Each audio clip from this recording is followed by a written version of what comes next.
Hello friends, welcome back to the coding academy. আজকে matrix রোটেশনের একটা quick formula আমরা শিখব, কারণ আইএসসি বোর্ডে ম্যাট্রিক্স রোটেশন একটা খুব ইম্পর্টেন্ট টপিক এবং চট করে আমরা গুলিয়ে ফেলি যে কীভাবে আমরা এই সিস্টেমটা করতে পারি। তো একদম ইজিয়েস্ট ফরম্যাট, বোর্ডসের জন্য প্রচণ্ড ইম্পর্টেন্ট, ইভেন প্র্যাকটিক্যালসও এই কোয়েশ্চেন্স কিন্তু আসতে পারে, যেটা হচ্ছে 90 ডিগ্রি ক্লকওয়াইজ রোটেশন আর 90 ডিগ্রি অ্যান্টি ক্লকওয়াইজ রোটেশন। এখানে একটা জিনিস বলে দিই, একটা ম্যাট্রিক্সকে আমি যদি ফর এক্সাম্পল এরকম করে কনসিডার করি, সেটা কিন্তু যদি এই দিকে পয়েন্ট থাকে 90 ডিগ্রি রাইট হলো, 90 ডিগ্রি 180 ডিগ্রি রাইট হলো, অ্যান্ড 270 ডিগ্রি রাইট হলো। ইভেন এটাকে আমরা 270 ডিগ্রি লেফট বলতে পারি, 180 লেফট বলতে পারি, মানে 180 ডিগ্রি অ্যান্টি ক্লকওয়াইজ, আর এইটাকে 90 ডিগ্রি অ্যান্টি ক্লকওয়াইজও বলতে পারি। তো যাই হোক, নয় 90 ডিগ্রি ক্লকওয়াইজ নাহলে 90 ডিগ্রি অ্যান্টি ক্লকওয়াইজ, এই দুটোর মধ্যে একটা ফরম্যাট যদি আমার মনে থাকে, তাহলেও আমি কিন্তু পুরো প্রোগ্রামটাকে সলভ করতে পারবো। কারণ ফর্মুলাটা হচ্ছে এইটা, যে যদি ক্লকওয়াইজ রোটেশন আমাকে 90 ডিগ্রি করতে হয়, তাহলে ম্যাট্রিক্সটাকে আমাকে ট্রান্সপোজ করতে হবে, এবং ট্রান্সপোজ করার পর প্রত্যেকটা রোকে রিভার্স করতে হবে। আর যদি অ্যান্টি ক্লকওয়াইজ করতে হয়, সেখানে প্রত্যেকটা কলমকে রিভার্স করতে হয়।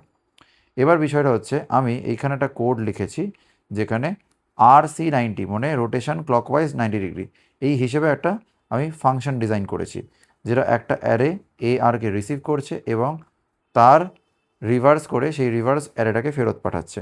ঠিক আছে, এই ARকে আমরা 90 ডিগ্রি রাইট রোটেশন করব। আচ্ছা, যদি কোনো সময় কোয়েশ্চেনে দেয় যে 180 ডিগ্রি রাইট বা 270 ডিগ্রি রাইট, বা এরকম বললো 180 ডিগ্রি অ্যান্টি ক্লকওয়াইজ বা 90 ডিগ্রি অ্যান্টি ক্লকওয়াইজ, সেগুলো আমি এই ফাংশানকে মাল্টিপল টাইমস কল করে কিন্তু করতে পারি।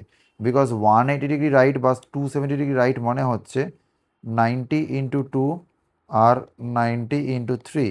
তাহলে একটা ফাংশন যদি ভালো করে শিখে যেতে পারি, that is rotation 90 degree clockwise, তাহলে এই ফাংশনকে ইউজ করে যে কোনো ওয়েতেই কিন্তু আমরা একটা ম্যাট্রিক্সকে রোটেশন করতে পারি।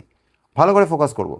এইখানে এক্স আর ওয়াই নিয়েছি, যেটা হচ্ছে ওই AR নামক ম্যাট্রিক্সের ডাইমেনশন, আর AR2 বলে একটা ম্যাট্রিক্স বানিয়েছি যার ডাইমেনশনটাকে ঘুরিয়ে দিয়েছি, কারণ অবশ্যই ট্রান্সপোজ করতে গেলে ডাইমেনশন কিন্তু ঘুরে যাবে।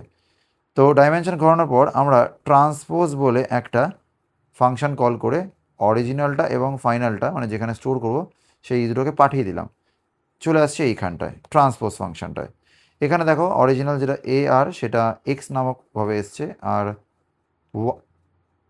AR2 যেটা সেটা ওয়াই হয়ে রিসিভ হয়েছে, এবং পাতি কথায় AMRNIJকে আমি JIতে ঘুরিয়ে স্টোর করে দিলাম ওয়াই ম্যাট্রিক্সের মধ্যে, অ্যান্ড আমার কিন্তু ওয়াই ম্যাট্রিক্সের মধ্যে রোটেশনটা ডান হলো।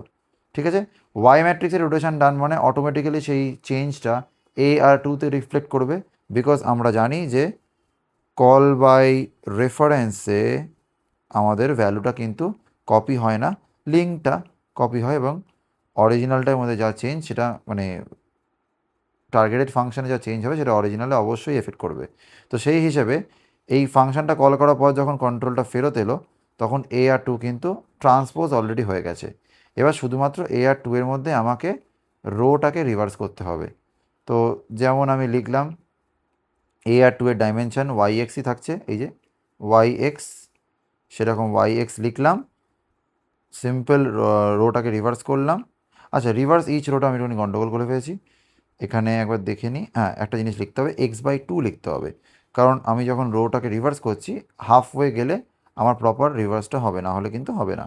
তো একটা ছোট্ট চেঞ্জ এখানে আমি নিয়ে আসবো, j<x/2, ব্যাস। তাহলে একটা সিম্পল কনসেপ্ট বলে দিই, একটা যদি একটা সিঙ্গেল ডাইমেনশন অ্যারে ধরি,